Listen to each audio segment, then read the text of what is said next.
Então, você estava dando aula fora do território da nossa facção, né? Quem deixou? Não precisa de autorização para educar as pessoas, para dar aula. Como assim? Mas quem manda aqui no pedaço é a gente. Não, tenho vários amigos, vários ex-alunos lá que era tudo da comunidade, que era da sua facção, e conversando com eles, eu achou uma boa ideia estar ensinando os adolescentes. Então não vejo por que pegar autorização sua. Mas agora você vai ter que pagar a nossa taxa de resgate, senão você não vai sair daqui desse cativeiro de jeito nenhum. Sou professor aposentado, não tenho dinheiro não. Você não tem o dinheiro do resgate? Então como que vai ficar? Vou falar pra minha família lá, mas minha família lá, eles não vão pagar resgate não pra você não. Ah, então você vai ter que ficar aqui 2 horas e a gente vai roubar as belas experiências que você teve na vida, senão a gente não vai deixar você ir embora. Tudo bem, mas é bico seco, vai ter uma cervejinha, um salgadinho pra beliscar. Então tá bom, então. Vai lá, tira a venda dele então, mulher.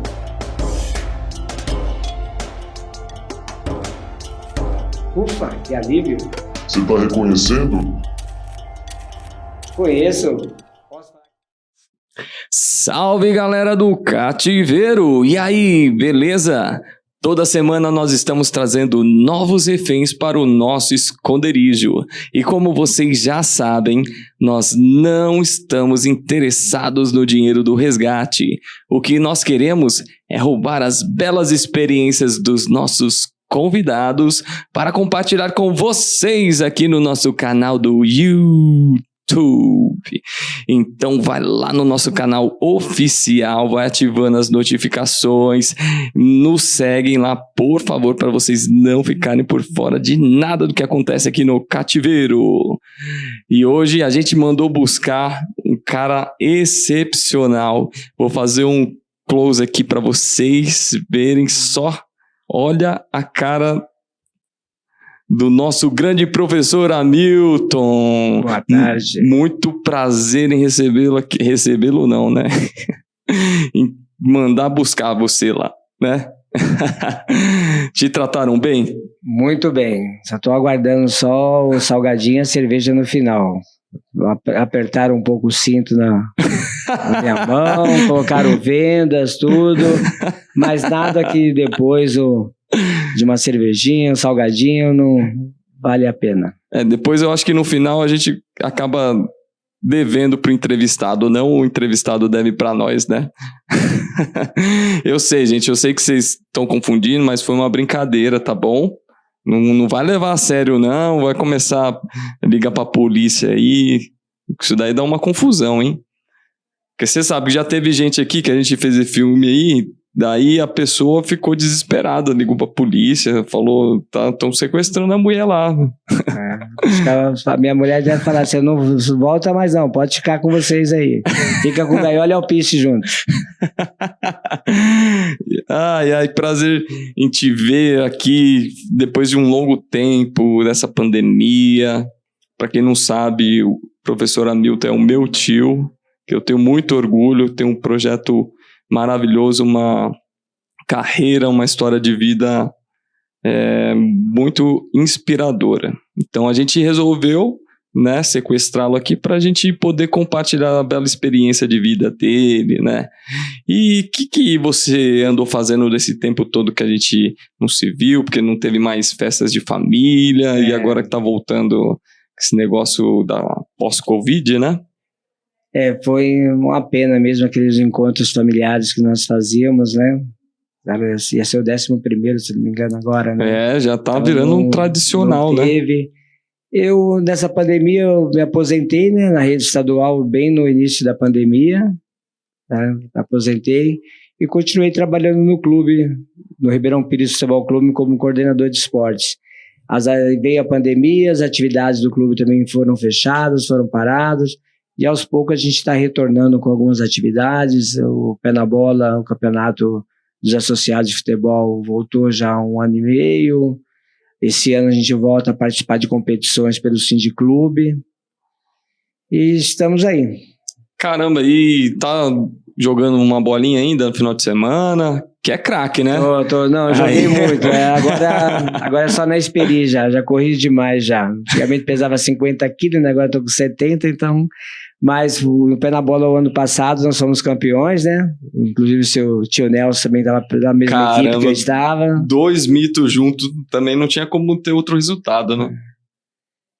E esse ano a gente está previsto começar agora meados de maio o outro pé na bola. O campeonato de Mauá veterano também, o pessoal me convidou para jogar. Vou ver se eu consigo conciliar tudo porque eu gosto de jogar em Mauá para rever o pessoal da minha época, da minha geração de jovem. Caramba, hein? Tudo da sua infância jogava com você desde nos campinhos de bairro, é isso? Isso, adversários, né? Que graças a Deus o futebol só colheu muitos amigos, fizemos muitas amizades. Tinha rivalidade na época ali dentro de campo, mas tudo no final era só alegria, só amizade até hoje. Eu fico curioso, qual que é a maior rivalidade aí que tem nesse futebol de várzea? Nessa região aqui do ABC. Do ABC? Olha, Mauá, com certeza, é a maior várzea. Eu tô para te dizer que é a maior várzea do estado de São Paulo e, quiçá, do Brasil. Ô, louco. É muitos times. Ô, louco.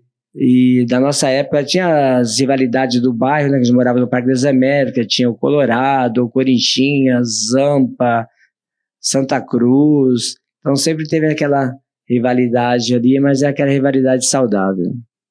Santa Cruz, eu lembro que eu conseguia ver o campo lá da minha casa. Isso. Eles construíram uma escola lá no lugar, né? Era uma escola de futebol também, né? Agora virou, eles chamam fábrica cultural, né? Esportiva, da prefeitura. Que legal. Então a sua infância foi assim, então, jogando bola. Como que chegou a ser esse educador físico aí que tem 30 e poucos anos já de carreira?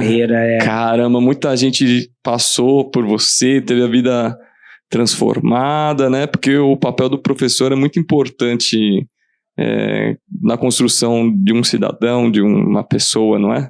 Isso, com certeza. Acho que o professor acaba marcando a vida da gente. Até hoje eu lembro da minha professora de 3ª série, os professores que passaram pela nossa vida. E acabei por conta do esporte, né? Eu era muito... gostava demais do esporte, praticava tudo, corrida, futebol de salão, futebol de campo, basquete, handball, vôlei. E, na verdade, acabou sendo a segunda opção, porque até então, quando eu estava no ensino médio, no 2º ano do ensino médio, eu pretendia fazer fisioterapia, né? Terminando os estudos do ensino médio. Aí, no último ano, o pessoal falou, você deveria fazer educação física, que você se dá bem na parte esportiva, tudo. E acabei fazendo. Fisioterapia, assim... Você teve alguma inspiração, alguém que você viu? Não, eu achava bonito o trabalho de fisioterapia. Eu estava lendo uma reportagem na época lá, né, sobre o fisioterapeuta, né, o papel dele, a importância que era na parte de futebol também, né, nas equipes de competição, tudo. E só que eu acho que fiz uma boa escolha, né? Educação física é muito bom você lidar com pessoas, né, com crianças principalmente. Você tem acaba uma vivência de uma experiência de vida enorme, porque passa todos os tipos de pessoas passam com você, né? Pessoas humildes, pessoas um pouquinho mais da alta sociedade, mas o mais importante é isso, né? São pessoas. Então, o carinho que você dá e o carinho que você recebe não tem preço. Que legal, que bacana. Deve ser realmente uma experiência única, né? Como agente, assim, da modificação. E eu estava até curioso, né? Você como professor agora, como que deve estar sendo difícil dar aula para essa geração de agora? Muito, né? É celular na mão, como que...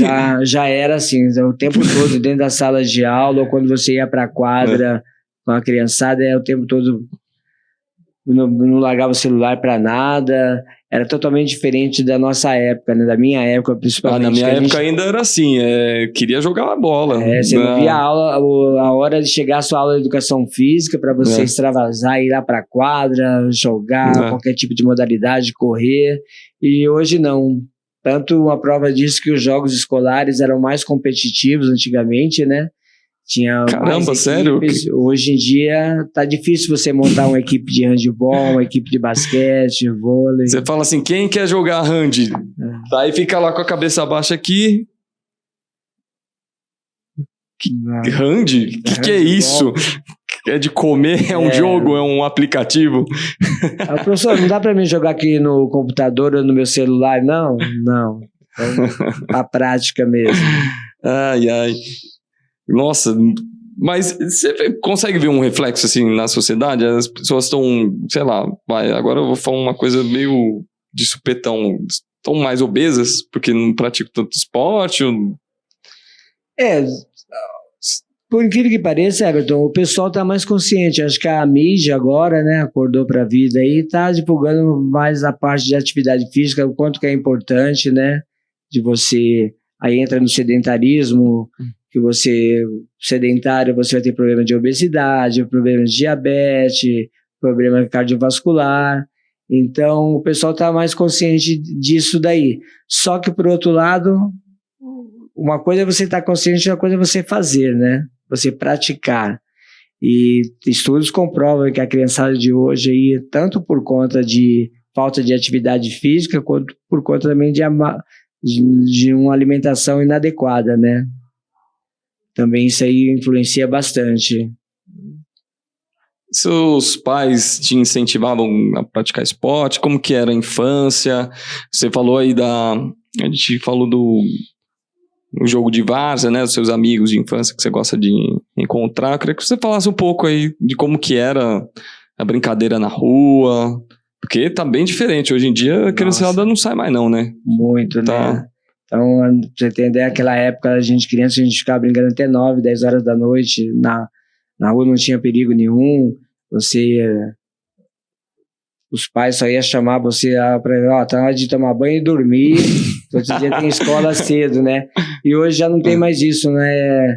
Até não tinha maldade nenhuma, a gente ia brincar de esconde-esconde, meninos e meninas juntos, hoje em dia você já vê outras, a malícia, né, na própria criança, né, e em relação a você brincar, porque você não tinha outra atividade, né, você tinha televisão, mas não tinha tantas opções como a TV tem hoje, né, celular, nem existia celular, videogame, depois de muitos anos que foi aparecer aquele Atari, mas nem todo mundo que tinha, né, então era mais mesmo brincadeiras de rua, mãe da lata, pega-pega, polícia e ladrão.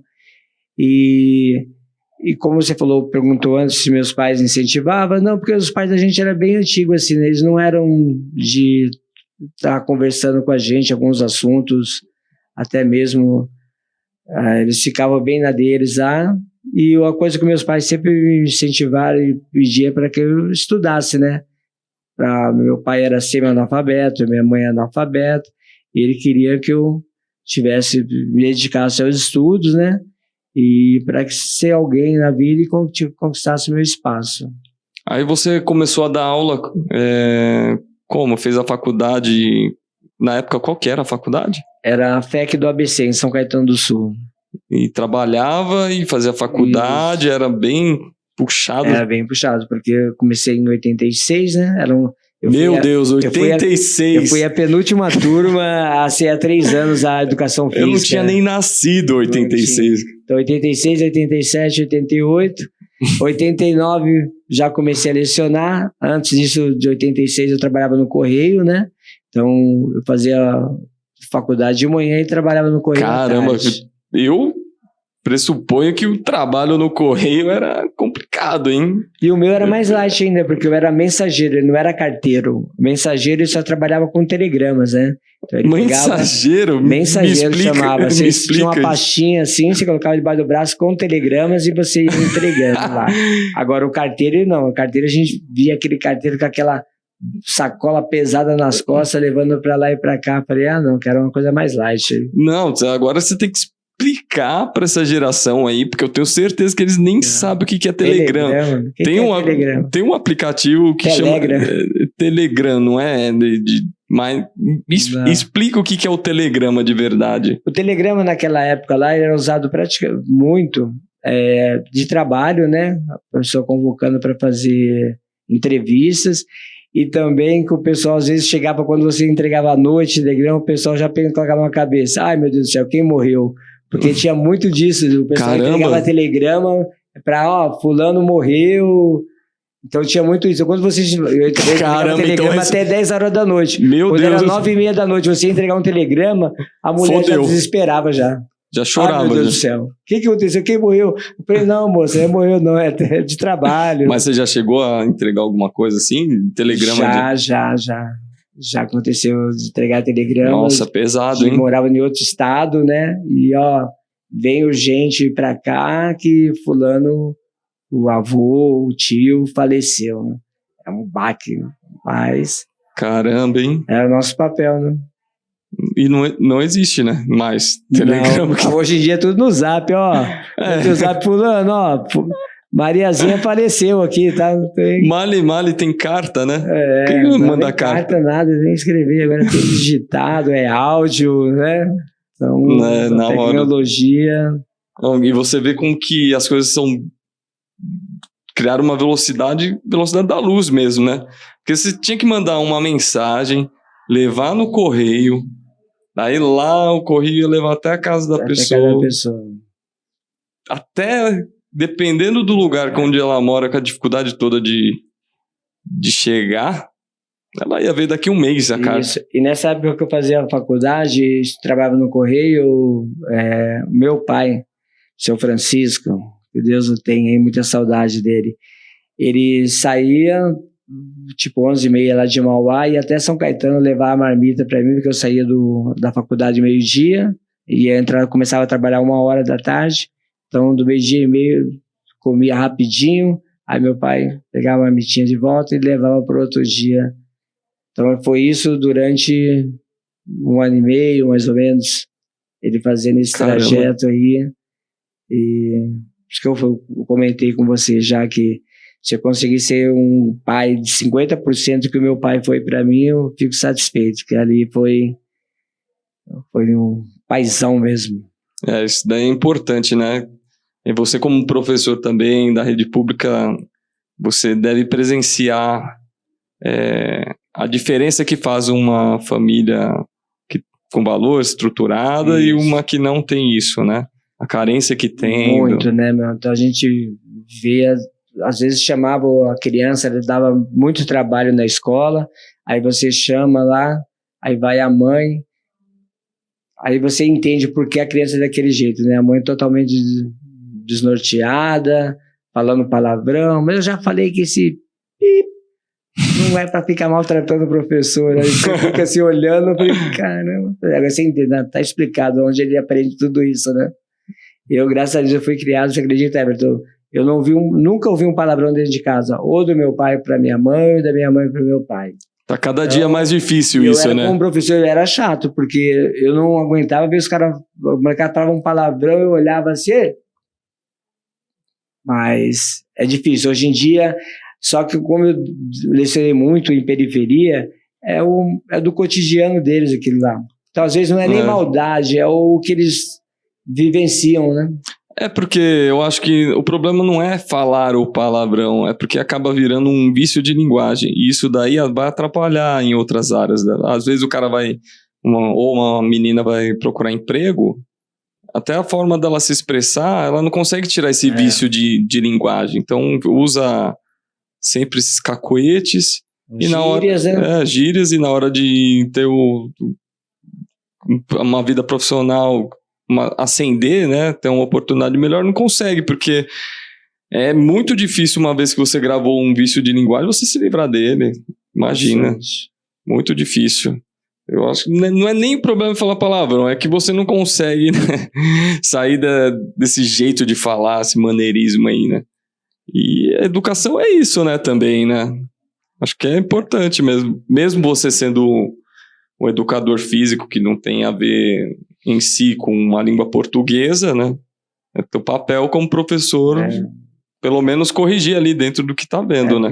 Chegou numa época que os próprios pais acham que a educação, a escola que tem que dar, né? Pelo contrário, né? Tá complicado. A escola vai passar alguns valores, né? Alguns conteúdos, tudo, mas a educação tem que vir de casa, de berço. Aí você tá falando aí também. A gente tá conversando de você como professor, mas eu sei que também ali, inclusive eu fiz aulinhas de futebol. Eu tenho fotos já, hein? Você tem fotos ainda? E ninguém acredita. Coloca o microfone aqui. Quando eu falo assim para as pessoas, eu até jogava futebol quando eu era criança. Os caras, não, mentira que você jogava futebol. Você não tem jeito nenhum. Não, pô, e era bom jogador, sim, pô. Caramba, e hoje em dia, só vergonha só, né? Eu acho que as coisas que você deixa de fazer, parece que você desaprende, né? Ainda mais, o futebol é um esporte que exige continuidade, né? Você tá praticando, você não perder a habilidade, né? Na realidade, todo o esporte, né? O gesto esportivo é importante, você tá sempre praticando, né? O futebol, você tá participando de jogos, né? Você vai estar, os fundamentos que você aprende, acaba colocando em prática nos jogos, posicionamento, tudo, então você tem que estar praticando, né? Agora, ficar muito tempo sem jogar, até o próprio corpo, né? Você já correu um pouquinho, fica ofegante. Fica sem noção de espaço. A força também, né? Isso. Porque potência em chute. Às vezes não é nem a potência em si, né? É você saber dosar. Aí você vira esses cavalão, que igual eu, que agora, tipo, não sabe. Dá uma bica assim, a bola vai longe, não tem noção de... Agora, quando chega na minha idade, você pensa, consegue raciocínio, faz tudo, só que não tem mais a força para dar um chute, um lançamento maior, aguentar jogar o tempo todo, que nem quando você era jovem, né? Corria para lá e para cá. Mas... A idade chega para todos. Mas me fala aí desse lance de treinar. Treinador de futebol, né? Isso. Treinador de futebol. Então, você acabou... Eu lembro dessa época que era a década de 90 ainda, né? Tinha bastante escolinha de futebol. Ainda tem lá em Ribeirão? Tem as escolinhas de futsal, né? Era muito futebol legal. De campo que não tem no momento. Mas a gente está com um projeto aí de reativar a escolinha de futebol de campo. Então, nessa época do futsal, né? A gente tem... Você jogava mesmo... eu era técnico da escolinha, aí posteriormente eu virei treinador também das equipes de competição, né? Onde a gente tem uma série de jogadores, vários garotos saíram lá do clube, lá, que jogam em outros locais, mas o mais famoso é o William, né? Caramba, que joga na seleção, é isso? Isso, que jogou na seleção, ficou lá no Chelsea, depois foi pro Arsenal na Inglaterra, e atualmente voltou pro Corinthians, né? E ele começou no futsal? Começou com o futsal comigo com 6 anos de idade. Caramba, mais ou menos a época que eu jogava até, isso, né? O William é de 88. É um ano mais novo. Você é... 87. 87, Tá nessa época mesmo que ele... Então talvez ele tenha jogado comigo. Pode ter sim, porque na época da faixa etária, né? Ele, em 88, ele tinha fraldinha, essas anos, coisas. Isso, fraldinha, depois vai subindo de categoria para Mirim.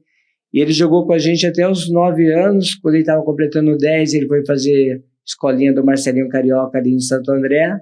Fizeram um amistoso contra o Corinthians. O pessoal gostou dele. Pediu para os pais dele levarem ele, ficar uma semana lá em teste, né? Aí foi aprovado. E de lá ele só... Que legal. Seleção de base, de sub-14 até o sub-20, pegou a seleção brasileira em todas as categorias, todas as faixas etárias aí. Que legal, que legal. Mérito dos pais dele também, que o Severino e a dona Zezé, que acreditaram e foram atrás, né? Porque eles moravam em Ribeirão, como era muito longe, mudaram lá para São Paulo, foram lá morar perto do Corinthians, para facilitar toda a locomoção.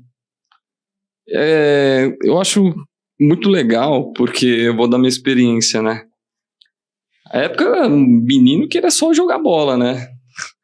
Aí a gente ia lá, pra escolinha, daí você como professor, você não dava jogo, você ficava fazendo a gente tocar a bola no meio dos no final do cones treino lá. só, no final do treino no final, daí às vezes ficava lá, era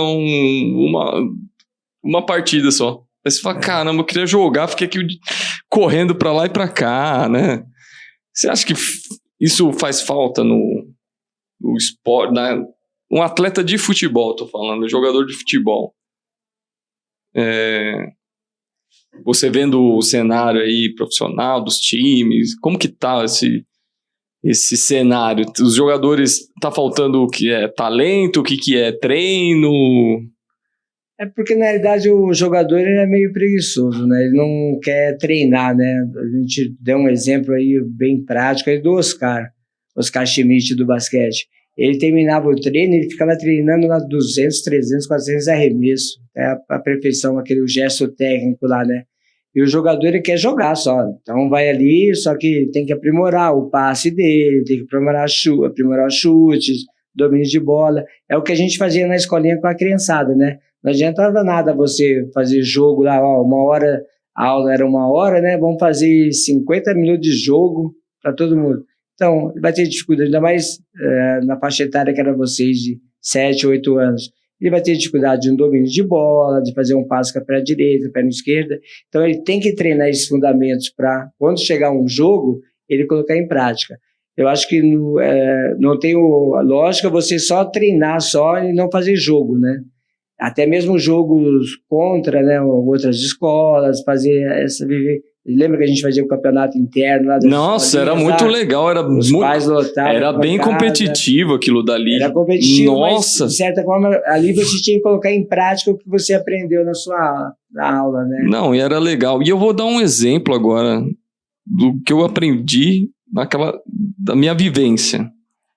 Eu não sei, eu acho que você até estava nesse momento. E foi um dos últimos jogos que eu joguei em Ribeirão. E depois eu mudei para Mauá, daí deixei de frequentar lá, né? Só que foi muito marcante e ficou até hoje, assim, eu penso, aquilo dali, o que me trouxe de lição, né? A gente tava ganhando o jogo lá, 1-0, e eu vi, assim, no marcador do tempo, tava 10 segundos, tu descendo, né? Contagem regressiva. Aí, eu não sei o que aconteceu, eu olhei aquilo, né? Falei, menino, né? Falei, acabou o jogo.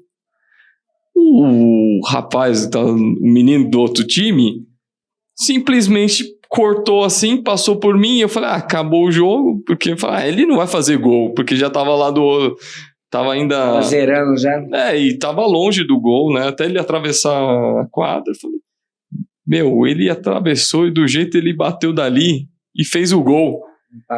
Empatou. Daí eu fiquei olhando sem entender. Aí eu acho que foi você mesmo, tio, que chegou e falou assim, tá eliminado, empatou, o time deles que vai pra frente porque eles têm mais gol. Aquilo foi um choque de realidade. Eu falei, quê? Eu fiquei arrasado, porque... Ele jogava pelo empate, então. Eu falei, eu chorei, eu acho, esse dia. Eu falei, caramba, eu deixei, né? Porque era só ter marcado. Você para ali o jogo, faz uma falta. Não, qualquer coisa. Qualquer coisa que eu faria ali.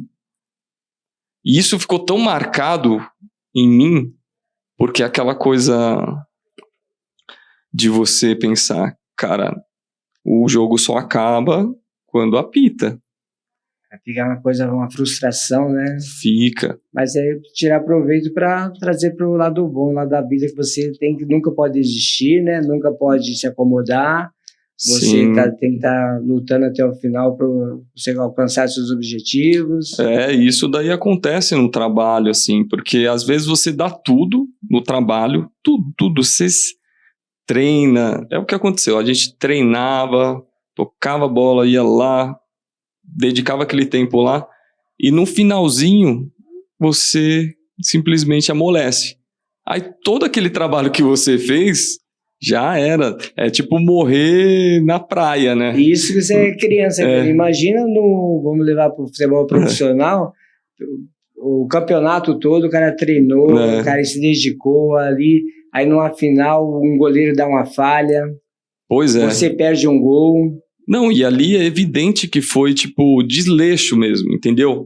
Não foi um jogo, não foi azar, não foi, tipo, mais mérito do outro jogador que era bom. Foi o meu desleixo.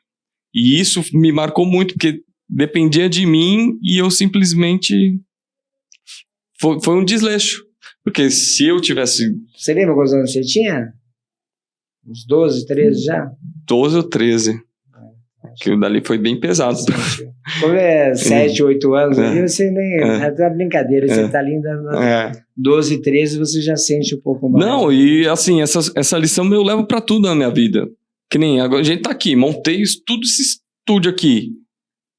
Cara, tem que sair bem. Eu não posso chegar aqui e simplesmente ficar desatento em relação a alguma coisa. Porque é o teu tempo para vir aqui conversar comigo, é o meu tempo, é o meu dinheiro, eu fiz de tudo. Então, até o final, a gente tem que fazer o negócio. Não vai ser, tipo, quando tá acabando que eu vou deixar passar, entendeu? Então, é isso. Então, eu acabo levando isso para minha carreira. Foi um aprendizado.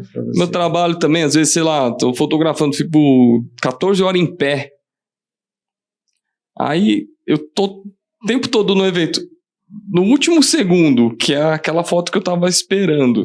Quantos fotojornalistas não ficam lá acampados, dias e dias, esperando alguma coisa acontecer para eles fotografarem. E nesse minuto que ele tem o desleixo, ele piscou, ele perdeu. Então é isso, não dá. Então foi uma lição muito forte para mim. Você vê que o esporte ele traz muitos aprendizados, né? Muitos, a parte muito. Respeito, eu acho que respeito não só ao seu adversário, mas ao seu companheiro, né?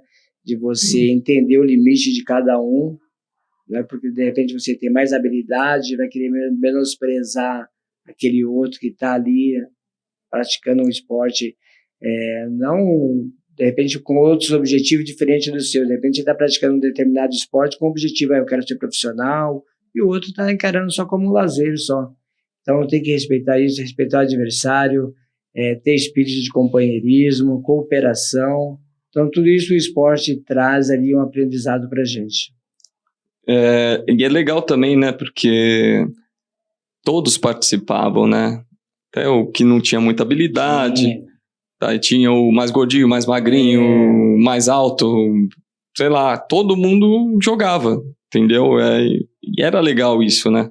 Uma das coisas também, Everton, na minha carreira, assim, como professor, era que na época que eu estudava, eu sentia essa diferença, né? Então, as pessoas não respeitavam a individualidade de cada um, e eu falei, não, quando eu ser professor eu vou fazer diferente do que faziam lá. Então, aquele mais fortinho, mais obeso, ele tem o mesmo direito de estar fazendo essa atividade, né, esse jogo, essa atividade física, que aquele outro lá, mesmo mais habilidoso.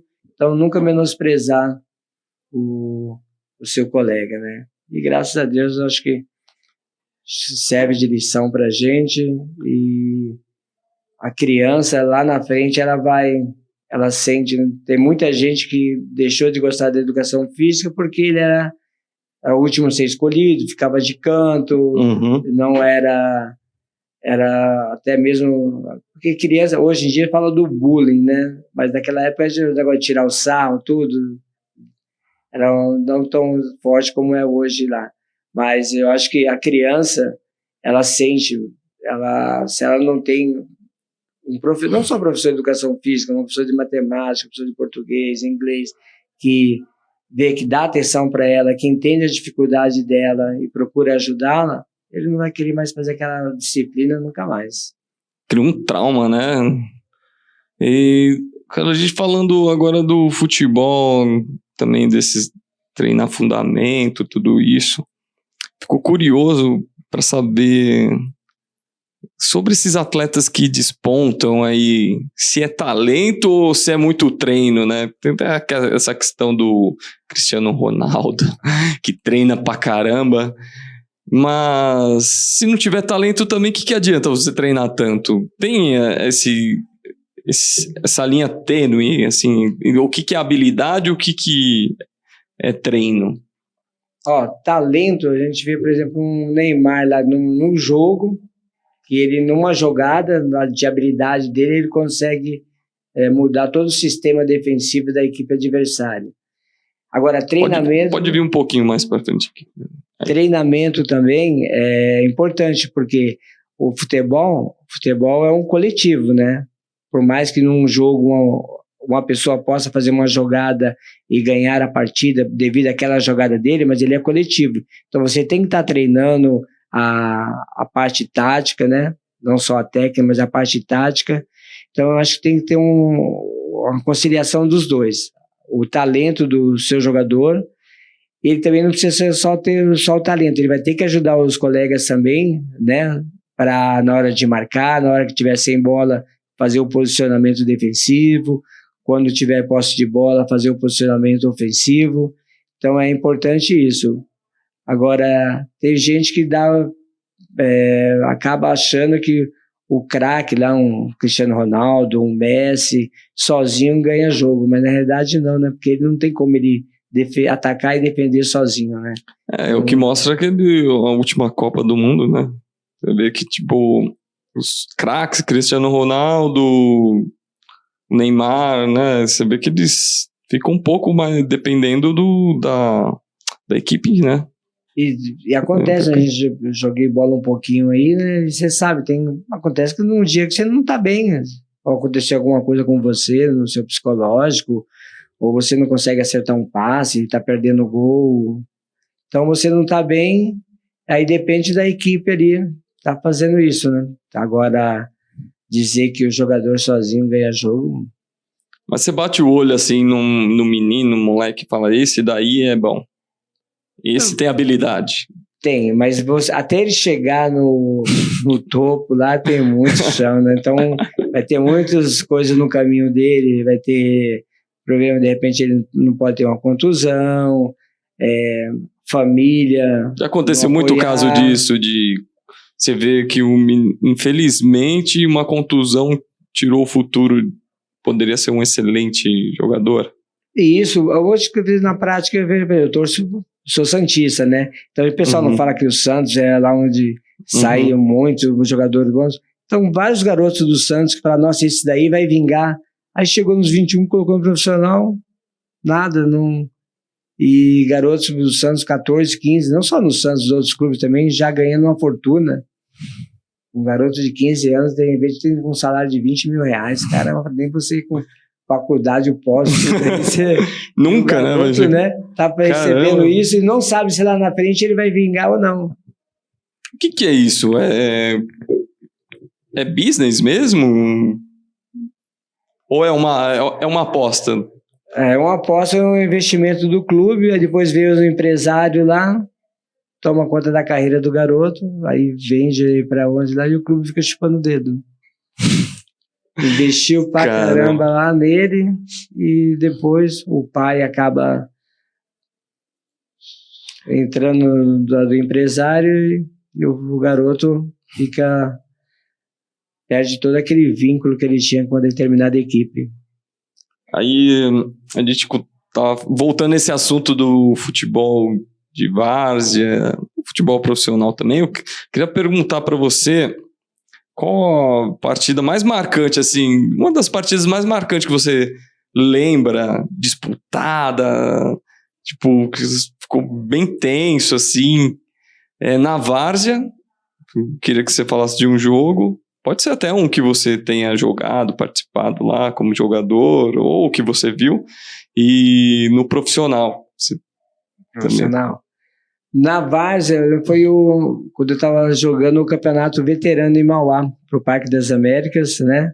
E o jogo foi para os pênaltis, foi bem tenso mesmo. Durante o jogo lá, o nosso goleiro fazendo boas defesas. No final do jogo, a gente quase fez 1-0, aí foi para os pênaltis. E eu ia cobrar, acho que era o último a cobrar. E eu fiquei naquela expectativa para tomar que resolva isso lá. Por sorte, lá o time deles erraram 2 pênaltis lá. Aí não precisou chegar a minha vez lá e aí já ganhamos, né? Então foi bem tenso aquele dia, tava nervoso, acho que se eu fosse cobrar eu ia errar o pênalti. Não tava confiante, mas os caras não batem você. Ainda bem que não precisou chegar na minha vez. E de profissional foi Santos e Peñarol da Libertadores, a última Libertadores que o Santos ganhou. Com o Neymar lá, Ganso, tudo. E o Santos 2-0, já era. Aí o Peñarol fez 2-1 e o Peñarol ainda chegou, ainda quase empatou o jogo. Eu não cheguei no estádio, né? Mas o Pacaembu lotado, tudo. Foi um jogo também. Hoje em dia eu não tenho mais paciência para esse jogo, não. Eu tô muito chato, tô muito crítico. Então, você começa a ver coisas... E principalmente o Santos, né? Que o Santos, meu Deus do céu, só por Cristo mesmo. É difícil, né? Você vendo as coisas ali, ainda mais você que tem conhecimento, né? Você deve falar, caramba, meu, por que tá fazendo desse jeito e não faz de outro jeito, né? E eu não tenho mais paciência, porque tá tendo um campeonato de 60 e o Roder tá interclubes, né? E o técnico não podia ir, como a gente fez uma parceria com o clube, pediu para mim ajudar eles, né? Então ele não podia, tinha feito uma cirurgia, eu fiquei no banco de treinador. Ganhando o jogo 2-0, e o nosso time perdendo o gol, tudo, e você fez umas trocas. Aí faltava 6 minutos para acabar o jogo, aí eu fiz 2 trocas. Quando um tava entrando, tomamos um gol, 2-1. Aí esse que entrou depois, errou a jogada lá, os caras empataram o jogo. Aí eu saí e falei, gente, desculpa aí, mas não entrega o meu cargo aí. Eu não tenho mais paciência para ficar ensinando o velho a jogar bola, não. Ai. Daí, falando dessa coisa de a importância do professor, né? O que diferencia um professor bom de um professor ruim? São tantas coisas. A humildade, né? Acho que principalmente de você ser humilde, ver quando você estiver errado, você dar o braço a torcer e ouvir as pessoas e falar, não, realmente a melhor forma é essa que você está falando. Não é porque eu sou professor, eu sou dono da razão. Eu acho que nas atitudes você tem que ter respeito com a garotada, no caso, se trabalhando com crianças. Eu acho que xingar... Eu, como treinador, era muito chato, meu. Eu sempre fui muito exigente. Temos nos jogos escolares mesmo, as alunas até hoje brincam. Já viu o Bernardinho na quadra, né? Eu tô para dizer para você Deus. Que eu era um pouquinho pior que o Bernardinho. Sério? Sério, mas não de ofender, mas de cobrar o tempo todo, de não parar. Vou contar até um caso engraçado que aconteceu. Na Civita, voleibol, final dos jogos escolares, né? Então as meninas estavam perdendo o jogo, estavam mal no jogo, errando, e eu gritando, vamos gente, vamos lá, não é assim, se posiciona. Aí terminou o primeiro set, a gente perdeu.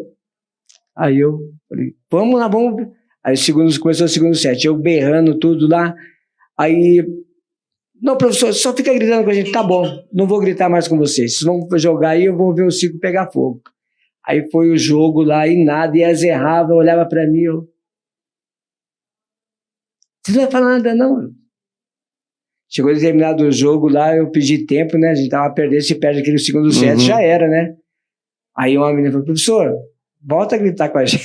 Falei, tem certeza disso? Aí todo, não, pode ir. Falei, tá bom, então vamos acertar aqui. Viramos o jogo, fomos campeões, né. Aí... E eu sempre brincava. Ao mesmo tempo que eu dava uma bronca, aí passava um pouquinho, eu já brincava. Falava, vai. Aí ele errava a jogada, vai lavar a louça. Aí as meninas ficavam, ô professor, calma, vamos ganhar o jogo.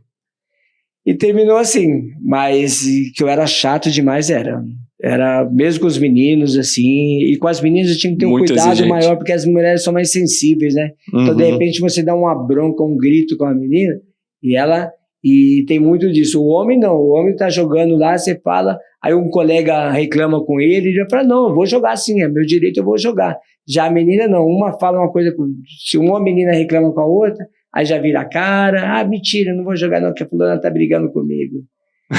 Mas Tem que administrar, né? Tem que administrar tudo isso, o ego de cada um, mas vale a pena, meu. É que agora que você falou isso, eu bem curioso, porque veio aqui outro dia o Lorena, um jogador de vôlei e tal, foi o maior pontuador que a Superliga já teve. Eu lembro dele. Joga demais, o cara eu admiro demais. E ele tem esse espírito bem aguerrido de cobrar, de ser o cara. Não quer perder de jeito nenhum, é tudo isso. E ele contou, né, que por ele ser desse jeito, ele teve alguns problemas dentro do time, né? Porque outros caras ficavam meio melindrados. Principalmente os medalhões, né? Não queria falar, nada. Então, às vezes você quer o melhor, mas você tem que segurar um pouco, porque, né, como é um time, você tem que lidar com diferentes cabeças. É complicado, às vezes você não consegue ser você mesmo, né? Você já viu hoje, o pessoal compara muito os treinadores brasileiros com os treinadores da Europa. Você vê, por exemplo, um Guardiola no banco dele, ele não fica berrando, gritando. Você vê o diferente da época do Muricy, né? Que gesticula, que grita. Aí o cara fala, o cara teve a semana toda para treinar. Ele vai estar na beira de campo, fazer alguns ajustes, né? Você acha que às vezes o cara tá do outro lado do campo, tá escutando, gritando o que você tá falando, né? É uma visão... Realmente, você for pensar mesmo.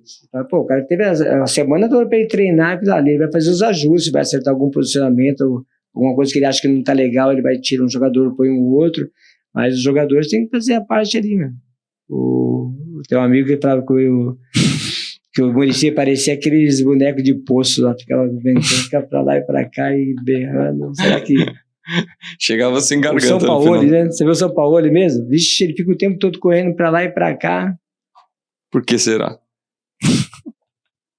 Será que estão escutando ele? Ainda mais falando o gringo lá, castelhano, nervoso ainda. Ninguém entende nada mesmo. Ai, caramba, meu Deus do céu, cara.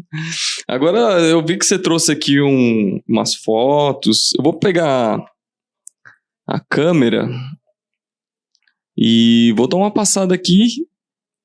Vamos ver o que você trouxe aqui de material para contar de histórias, né? Tem muito material aqui histórico. Na época ainda que se imprimia fotografia. Hoje em dia ninguém imprime nada.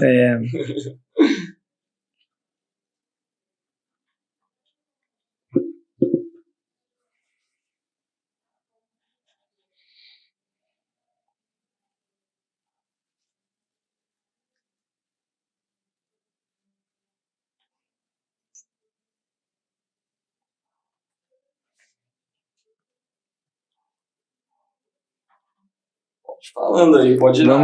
Vamos lá, vamos começar essa aqui do mais recente, né? O William, no começo do ano, esteve visitando a gente lá no Ribeirão Pires Futebol Clube. Aí na sala da diretoria ele fez essa foto comigo. Aqui ele tá com quantos anos? Foi agora esse ano ele completa 34 anos. Essa outra foto, a camisa da seleção brasileira que ele autografou e deu para mim de presente, eu enquadrei ela, né? Tá lá em casa, lá, junto com meus troféus e medalhas. Tá enquadrado lá. E essa é outro presente dele também, a camisa do Chelsea. E o William é o mais famoso, assim?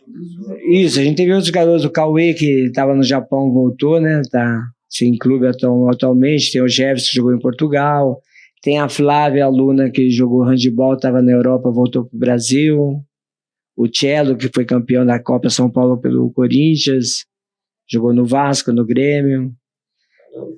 Essa aqui é a equipe nossa de handebol de Cavalcante, foram campeãs aí. E essa daqui... Fizeram uma hegemonia de uns 4, 5 anos seguidos campeãs no handebol feminino.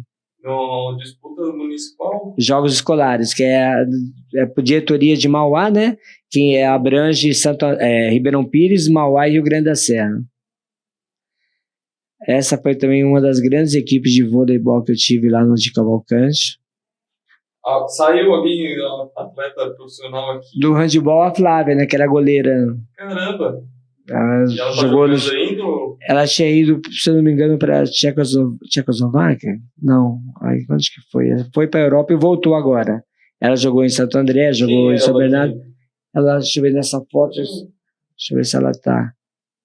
Não, nessa foto que ela não tá, não.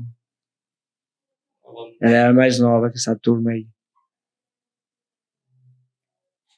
Vamos lá. Depois tudo foi na quadra da escola. Essa daqui também é uma equipe de vôlei muito boa que nós teve lá no de Cavalcante. Essa daqui é que época? Esse daí foi em Faz um 2000. Eu comecei a dar aula no de Cavalcante por volta de 99. Então, isso é anos 2000, 2001. Esse é aquele famoso... essas fotos aqui é daquele famoso campeonato bolinha pesada que tinha no clube, que era vinha as escolas participarem. Então aqui a garotadinha dos de Cavalcante. A época do La Civita eu tenho poucas fotos, porque naquela época não era tanto de foto, né? Hoje em dia, tudo ao mercado no celular já... Ah, que da hora. Essas quadras de salão também. Meu Deus. Tem um garoto aqui que foi aluno meu, se tornou PM, infelizmente há 2 anos atrás ele faleceu. Ele era policial. Essa outra foto aí era a equipe de voleibol essa. Então, você vai lá na escola de Cavalcante, você vê vários troféus, medalhas de tudo. Atletismo, xadrez, tênis de mesa. Então, o pessoal tinha, na época, tinha um potencial esportivo enorme lá. Era tudo, basquete, voleibol, tanto masculino quanto feminino. Assim como... tá lá hoje? Hoje, parece que agora está voltando os jogos escolares, né, por conta dessa pandemia, mas, pelo que os professores foram em reunião, diminuiu bastante o número de equipes, né? Como eu te falei, o interesse da garotada não é mais como era antes, né? E olha que hoje as coisas estão muito mais fáceis. A van vai na escola, pega os garotos, leva para o jogo, acaba o jogo, dá lanche, depois traz de volta para a escola. E na época dos jogos escolares, a gente que eu estava na Vila Sueri lá, a gente ia para o centro esportivo, os jogos, a maioria lá, e ia tudo de a pé, né? E farofando, cada um levava um pão com mortadela, uma tubaína e fazia lá. E hoje, e mesmo com tudo isso, a garotada não valoriza. Não está interessada. Mas com atletismo mesmo, eu fui para os jogos escolares, né? Final estadual. Foi eu mais 4 garotos, a gente conseguiu medalha de bronze lá, revezamento a gente ficou em 4º lugar, mas um aluno lá no 800 metros pegou medalha de bronze. Também é um fato histórico que a gente guarda para sempre. O que será? A educação mudou mesmo? A internet? E outra coisa estranho, também, né? Eu tipo assim, às vezes eu levava eles para participar de algumas competições de final de semana, a gente não recebia nada, de sábado, domingo, mas é por conta, tipo assim, o que eu não tive na minha infância, assim, como de poder estar vivenciando isso, eu pensava para os alunos. Levei os alunos participar da Copa Danone, fomos campeão, fomos a primeira escola da região do Grande ABC a ser campeão da Copa Danone, levar eles para a Copa Adidas. Então, a garotada não tem o porquê de falar que não vivenciou, né? O handebol, a gente chegou à final em São Paulo, tanto o handebol quanto o voleibol. Que bacana, tem bastante história. Realmente, e são uma trajetória longa até, né? Você vê que tem foto aqui atual e foto desde da década de 90 aqui, né? Isso. Caramba, mano. Muito bom ver isso aqui, né? Porque... e hoje tem pessoas aí que tem ex-alunos que hoje são médicos e outras. Não viraram na parte esportiva, né? Mas são pessoas do bem, construíram família. Eu mesmo recebi um messenger lá de um aluno que está em Espírito Santo, né? Está morando em Espírito Santo, e ele falou para mim, professor, eu sei que dei muito. Hoje eu sou pai, eu sei que eu fiz com os professores na escola, né? Eu era terrível mesmo, mas que eu fiz com os professores. O senhor era um dos poucos que acreditava em mim, que não brigava comigo, dava conselho, né? Era bravo assim, mas sempre aconselhando. Então eu devo muito isso ao senhor. Isso aí não tem preço, né? Agora que você falou isso de inusitado, assim, os alunos vêm com problemas para você pedindo conselho, isso, vem... De namoro. De namoro? Você virou muito padrinho de casamento? Tô gostando. Alguns foi padrinho de casamento. Padrinho de formaturas, né? Aí falou, professor, ó, o que você acha? Tô gostando de tal pessoa. Ixi. Você virou conselheiro. Falei assim, ó, a primeira coisa que tem que fazer é estudar. Tá bom. Como que você é, não? Porque você tá sem moral. Que a menina é direita, a menina é estudiosa, então vai estudar primeiro. Meu Deus, hein? Ainda tem essa responsabilidade ainda de ficar falando se namora ou não namora. Aí eu acho que, tipo, chega a ser muito, muito comovente, né?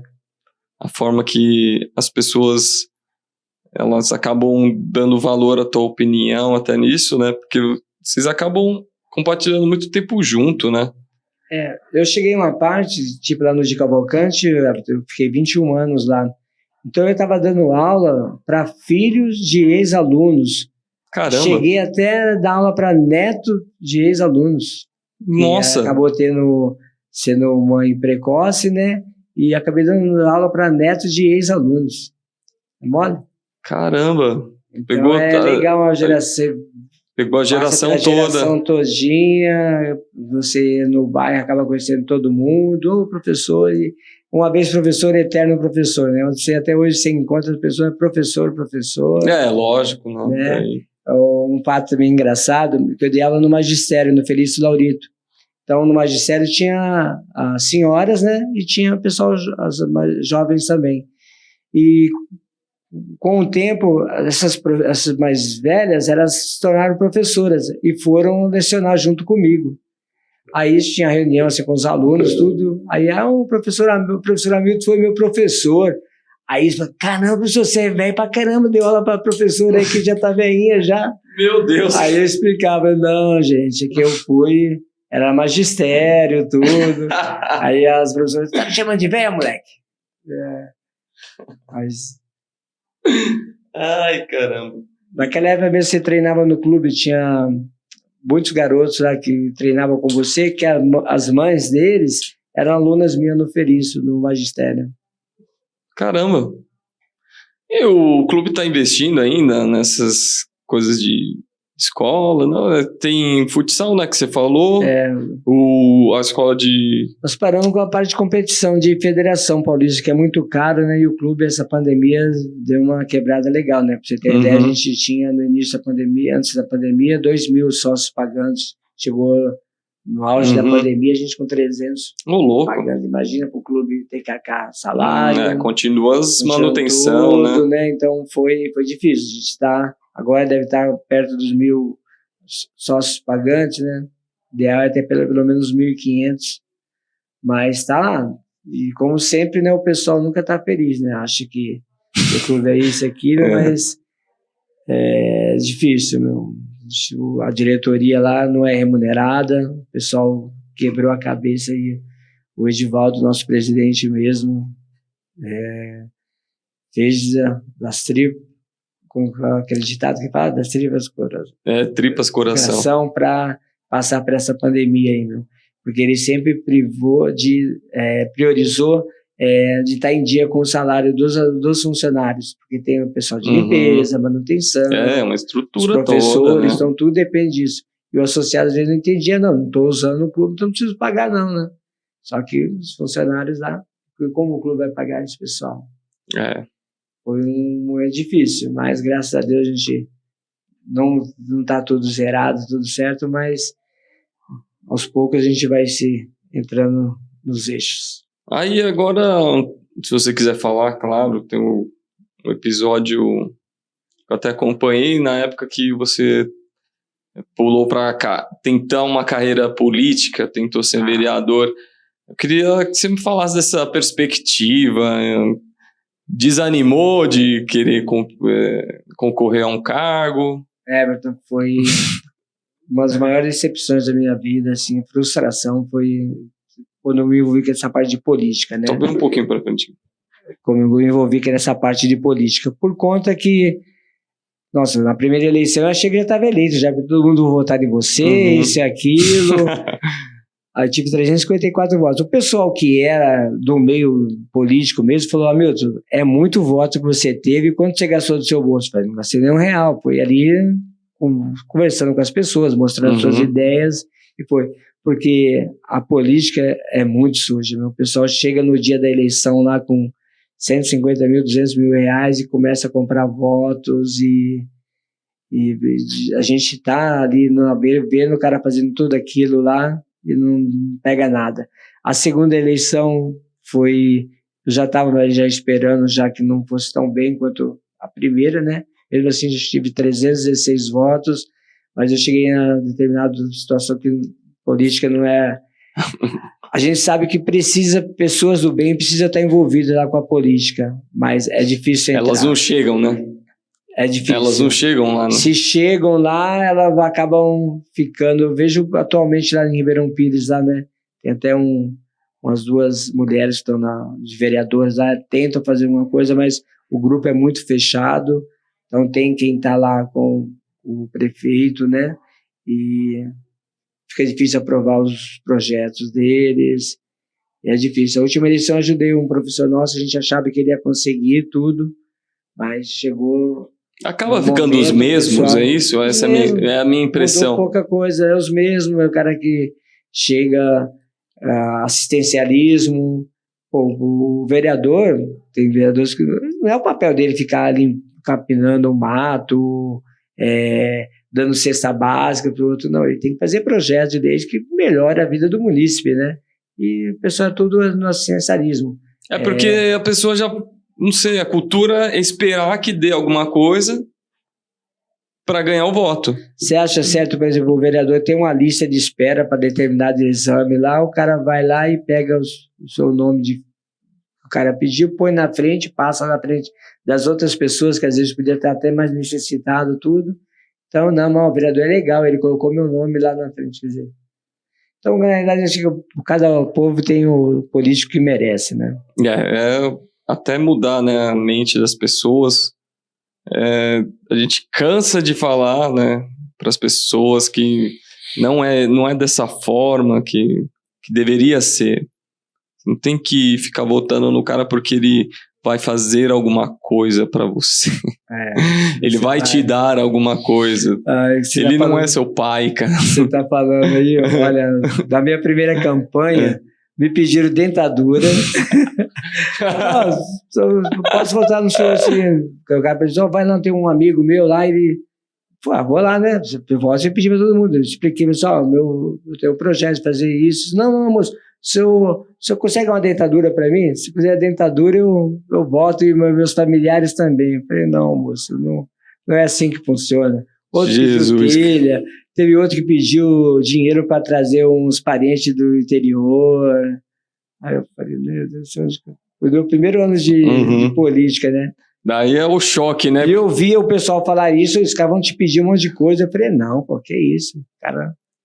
E você chega lá... É o choque da realidade, né? Você viu... Meu Deus do céu. É triste, né? É triste você ver isso, né? É triste. Porque daí chega o cara lá com dinheiro mesmo e fala, tá bom, compra dentadura pra você, compro isso, compra aquilo. Aí chega no dia da eleição, o cara dá 50 reais pra ele e esquece que é a dentadura que ele ganhou lá e votar no último ano. Chega a ser muito... O ser humano é complicado. Aí fica lá, né? Depois reclama que tá tudo dando errado e tal. Vamos então passar aqui para as nossas perguntas, porque eu recebi umas perguntas aqui de umas pessoas especiais que eu acho que você deve até conhecer. Boa tarde, pessoal. Boa tarde a todos. Meu nome é Suelen, eu sou farmacêutica, fui aluna do professor Hamilton. Queria saber, professor, hoje, você que sempre foi envolvido com a molecada, se você tem um projeto social em mente, ou se você já participa de algum, com essa molecada, essa geração que tá vindo aí, a gente sabe o quanto é importante, né? Um beijão, fiquem com Deus. Valeu, Suelen, minha grande jogadora de voleibol, aí hoje é farmacêutica, acho que tem 8 anos já que ela atua já nesse ramo aí. Então, Sueli, o que a gente tem no clube agora, porque o clube é voltado para o associado, né? A gente está com um projeto lá, está esperando você passar pelo conselho e ser aprovado para a gente abrir o clube para os munícipes também, não necessariamente ser sócio, para a gente montar a escolinha de futebol e também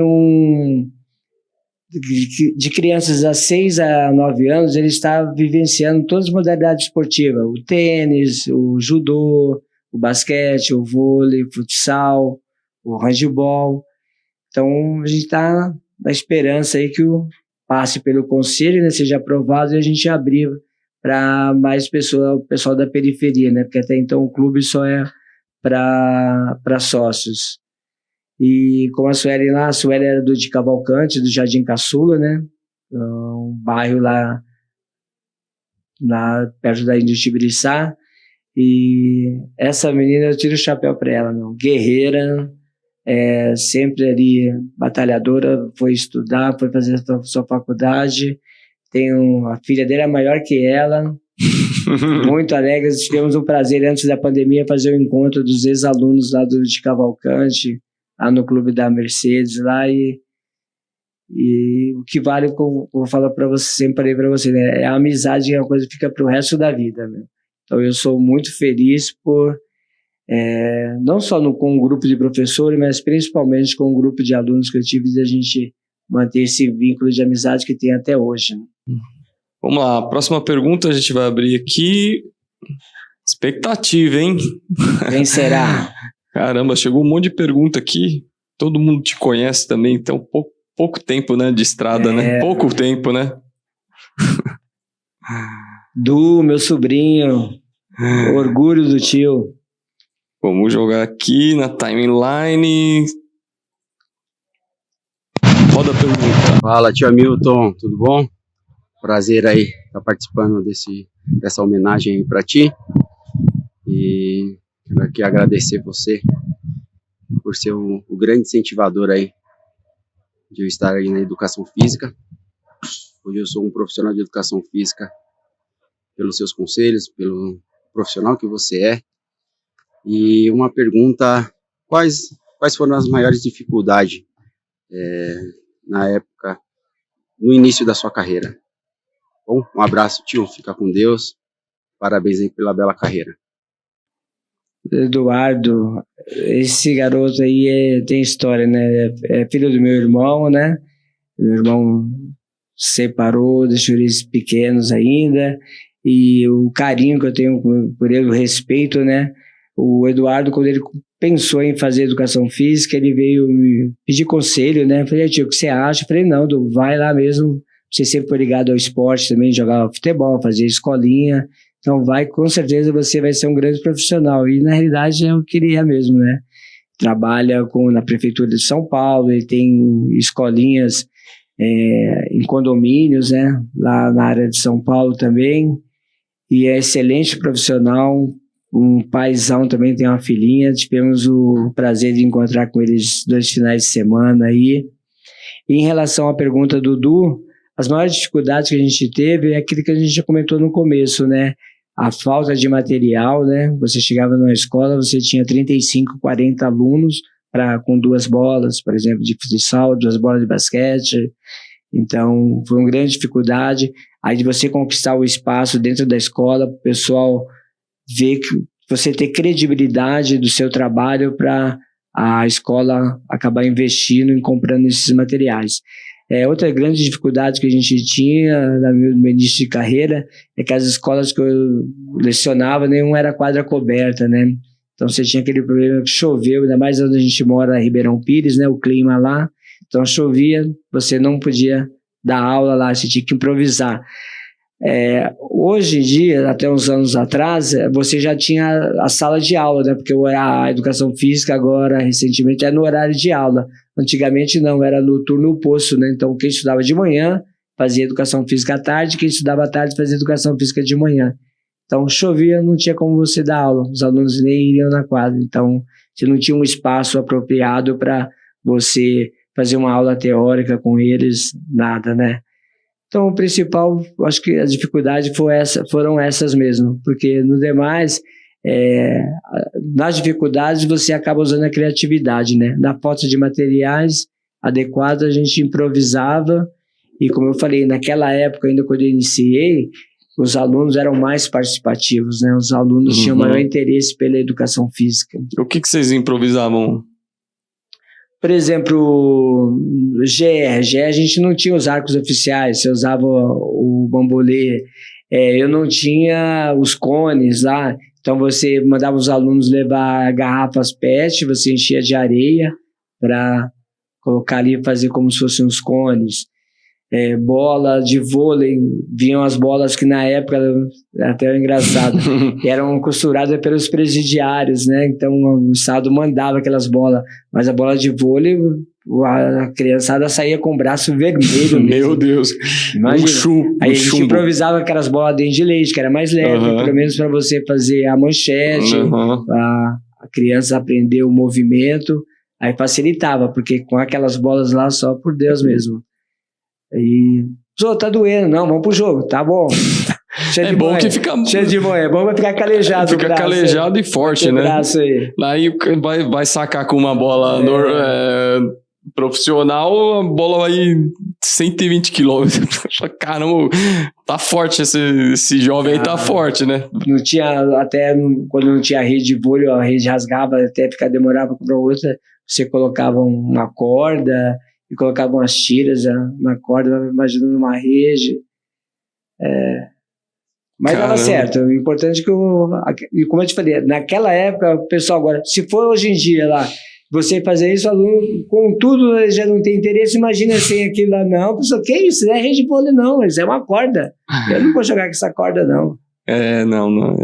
É complicado. Mas é bom que também, né? Você vê que coisa legal, né?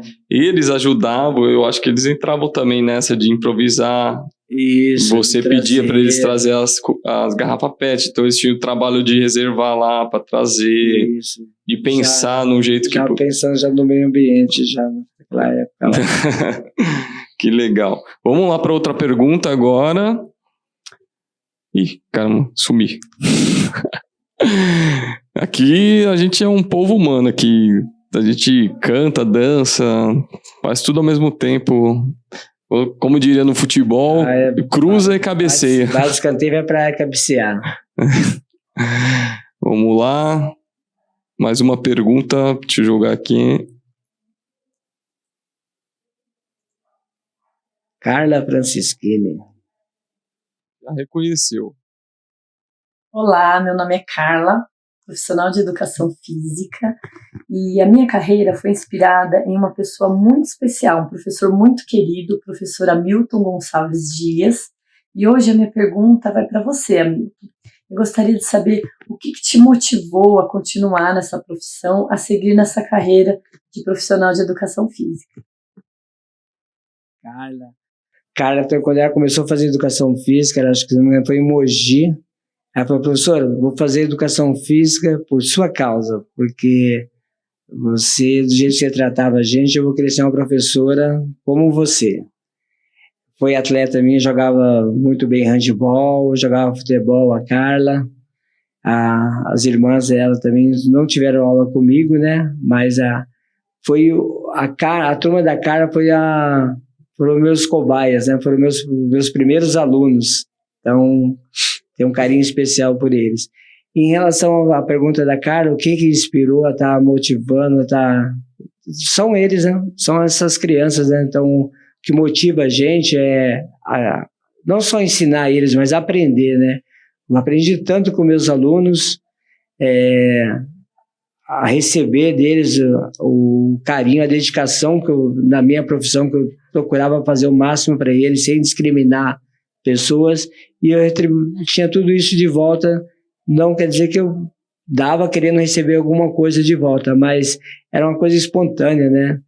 Deles, aonde você encontra com eles, nas redes sociais, quando é época de aniversário, dia do profissional de educação física, é sempre as mensagens de carinho, tudo. E o que motiva e continua motivando até hoje, não dou mais aula, né? Especificamente, mas em relação ao que motiva principalmente é o carinho deles aí, estar procurando sempre, aprendendo com eles. E orgulho de ter sido professor deles. Que legal, né? E você tem saudades dessa época de dar aula? Muita. Caramba. Muita. Porque é tanto tempo fazendo, né? Você chega... Apesar que eu achei que eu ia sentir mais falta, assim, sem ter os alunos, tudo, mas como eu já falei desde o começo, não tem nem como comparar essa geração atual com a geração dessa turma aí da Carla, a turma da Suelen, que eles queriam te devorar tudo os ensinamentos que você passava para eles, né? Ou a satisfação que eles iam para a escola, no turno oposto da educação física, para estar ali aprendendo alguma coisa, mesmo com garoa aí, professor, não, a gente vai passar. Daqui a pouco eu chegava depois do horário, dava aula em uma escola, ia para outra, chegava, eles estão lá passando o rodo na quadra. Falei, gente, estão enxugando o gelo, está chovendo, não tem como. Vamos, professor, vamos, que dá para fazer, ficar parado aqui no voleibol, não precisa correr, nada. E é isso aí, então eles são... A saudade baixa e tudo, mas acho que acabou meu ciclo assim, de estar com eles. Agora é dar oportunidade para os mais novos que estão vindo aí, torcer muito por eles, porque está difícil. Rezar, vamos orar aí que está difícil. E tá junto com eles. Agora estamos na fase de encontros, churrasquinhos, né? Tá bom, tem que aproveitar a vida. Vamos marcar um joguinho das antigas. Tem que aproveitar a vida também, né? Só trabalhar também não dá, né? Agora a gente vai chegar... Ih, tem uma câmera. Essa câmera não tá vindo. Tudo bem, vai. Vamos deixar aqui na geral. As nossas 3 últimas perguntas agora, que eu reservei. Inclusive eu já te repassei só para você ir já pensando na cabeça. O que mais de importante você acha que você aprendeu com seus pais? Com meus pais, com certeza, a humildade, né? Honestidade,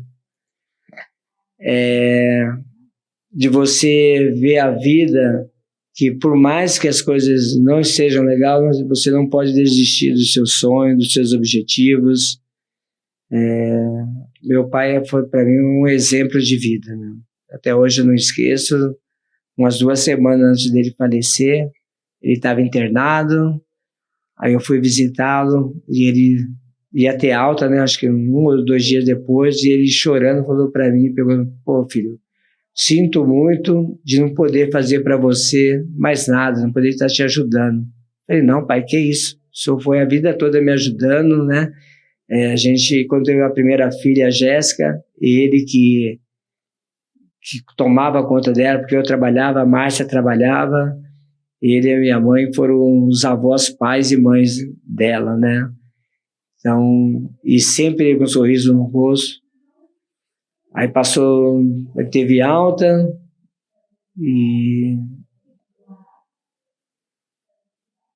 já se programando para as festas de Natal, comprar o presente das crianças e, infelizmente, um dia me chamam lá, ligo em casa que ele tinha falecido.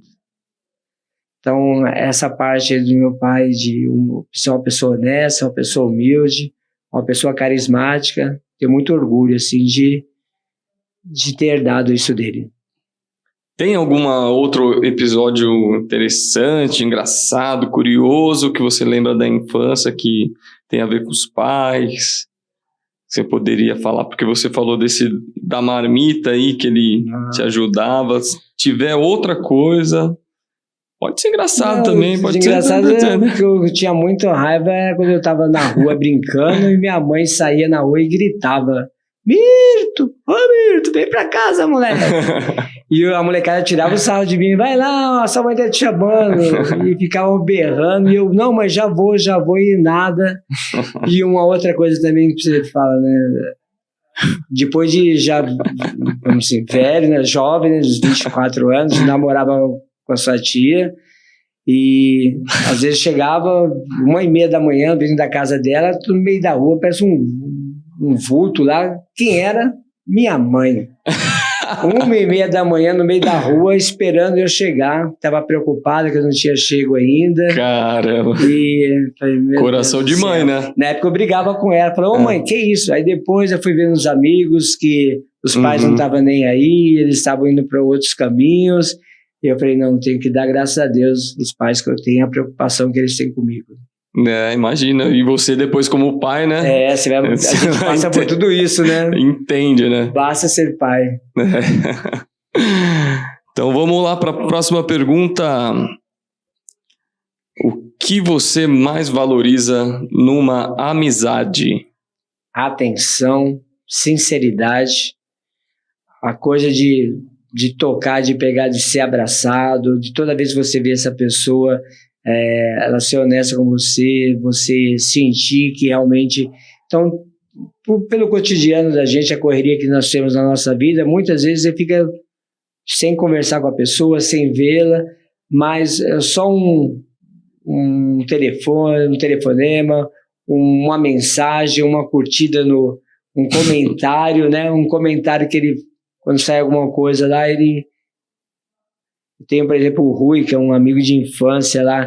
A gente, difícil falar, difícil conversar, mas quando tem aquele papo de conversar ali, de relembrar a infância, relembrar alguns casos típicos, né? Então acho que conta muito isso. Acho que a amizade, como diz tem uma frase que assim, que uma grande amizade, ela nunca acaba, ela apenas adormece para um dia acordar mais lindo, né? Então acho que a amizade, acho que é tudo isso. O cara ser sincero com você, falar que você está errado quando você está errado, não passar a mão na sua cabeça. É engraçado que já é o segundo que me fala isso, que a amizade é você ser honesto. Mesmo para desagradar você, né? Para ajudar, né? Porque também... Só passar a mão, tem que falar que você está errando. E como a gente erra também, né? Esse lance de amizade realmente é o que traça a nossa trajetória, né? Que nem o que a gente conversou aqui o programa todo, nada mais é do que a expressão de amizade. Isso é amizade, né? Respeito. O respeito, a troca. Consideração. E eu, tipo assim, amizade você tem vários tipos, né? Tem aqueles amizades profissionais, aqueles pessoal que trabalhou com você, que leciona com você, tem desse das crianças, tem dos pais deles, né? Que você acabam, a partir do momento que você faz bem para aquela criança, que você trata ela bem em tudo, você conquista os pais também, né? Então, quer ver um pai ficar feliz quando a criança chega em casa e fala: ó, pai, o professor lá falou bem de você, foi seu aluno também, foi seu professor também, e é uma geração que vai, isso é importante. Então vamos lá para a última pergunta final. Se você pudesse ligar para você mesmo, qual momento você escolheria? Você escolheria o passado ou o futuro? E o que você diria? Eu escolheria no passado. Eu ligaria para mim e falaria: ó, curta mais o seu pai, saia com seu pai, leve ele para passear, sua mãe, passe mais dias de sua vida junto com eles, porque quando você menos esperar, ele vai estar indo embora, aí não vai ter mais tempo para tudo isso. Legal, bacana. Então é isso, vamos encerrar aqui o nosso bate-papo. Tem mais alguma consideração que você gostaria de fazer? O que você achou desse programa? Não, legal. É pra gente estar... Quem conhece a gente mesmo, né? Quem já conhece o professor Hamilton, o Miltinho, o Hamiltinho, o Birão, como era chamado pelos professores da Vila Sueli, ou o professor Mimi, que a Márcia não gosta, né? As alunas chamam de Mimi. Esse Mimi, às vezes eu conto rapidinho a história. Pode contar. Eu dava aula no magistério e o professor Josimar, tinha mais as veinhas, né? Então ele sempre falava, lá veio, a gente revezava a quadra. E aí ele falava, lá veio o Mimi com as suas veinhas. Aí ficou o Mimi, as alunas, Mimi? O Mimi, o professor Hamilton. Aí começaram, então você ia para festas, lá encontrava ex-alunos, Mimi, a Márcia ficava olhando assim, que intimidade é essa você de Mimi? Eu falei, não, aí eu tinha que contar toda a história. Mas legal, Everton, eu fiquei muito feliz pelo convite aí, né? Espero que você tenha gostado também. E como aquela velha frase da nossa família, tamo junto. Mas na verdade, assim, muito bom mesmo, porque a gente conseguiu resgatar bastante coisa e coisas que eu também nem imaginava. E aqui esse é o propósito, né? Não é hypar, ter muitos compartilhamentos na mídia, não é... Isso aqui é um documento como se fosse um álbum de família. As histórias têm importância para nós, para quem te conhece, para quem viveu ali, sabe da tua batalha, da tua trajetória, e vai ficar aí para sempre, para a posteridade, porque felizmente a gente não vai estar aqui nesse planeta daqui 100, 200 anos. Acredito que não. E para terminar, eu queria só acrescentar que a família, né, é tudo, né? Então, todos que eu conquistei até hoje, graças a Márcia, minha esposa, né, sua tia. Tenho muito orgulho dos meus filhos, o Diego, a Jéssica, a Jennifer, né, que agora recentemente casou. Então, as pessoas, o carisma que eles têm com as pessoas, o profissionalismo, a competência que os 3 filhos têm. Então, eu tenho muito orgulho deles e a gente sente que eu e a Márcia fizemos a nossa parte de encaminhar eles aí para o mundo. Agora eles vão andar com as próprias pernas e com certeza vão se dar bem. Muito legal. E esse compromisso, né, que vai ficar a longo prazo, né, e serve exatamente para isso, né? Que a nossa árvore genealógica daqui a uns tempos, alguém lá no futuro vai estar lá nos confins da internet, deixa eu lembrar como era aquele cara fantástico que era o professor Hamilton. E ele vai ter o contato com você, e você contando as suas próprias histórias. Porque, você sabe, o tempo vai passando e as nossas histórias, elas vão sumindo, né? Eu não tenho as histórias do meu avô. Eu lembro meio por cima uma ou outra, que ainda meu pai lembra, isso, que um tio lembra. E serão recontadas. Só que se tivesse na época um programa desse e ele contando tudo, a gente ia estar com aquela história fiel, né? Isso. Sem nenhuma tipo história d'água do meio. Toda sempre. Bela Vista do Paraíso, né? Todos os encontros eram as mesmas histórias, mas se deleitava de ouvir, né? De estar passando por essa fase. Infelizmente o tempo passa, né? Eles vão indo embora, mas o legal com isso que você está fazendo é resgatar toda essa parte, história de vida de cada um. Né?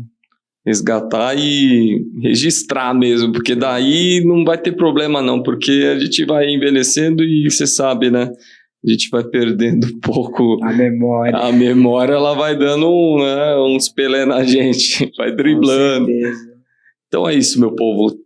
Estamos deixando aí a transmissão desse podcast no Cativeiro. Foi um prazer. Toca aqui. Tamo junto. Valeu, gente. Segue aí a gente que vai ter muita coisa bacana ainda. Fiquem por dentro, vão ativando as notificações, o sininho, e comentem, viu? Porque vocês só vêm aqui e depois fica me mandando no WhatsApp que gostou do bate-papo, mas vocês têm que comentar no vídeo no YouTube para ajudar a gente a ganhar relevância. Porque daí vocês vão incentivar outras pessoas a virem aqui gravar. Porque, infelizmente, muita gente se anima só quando ela vê que tem bastante visualização.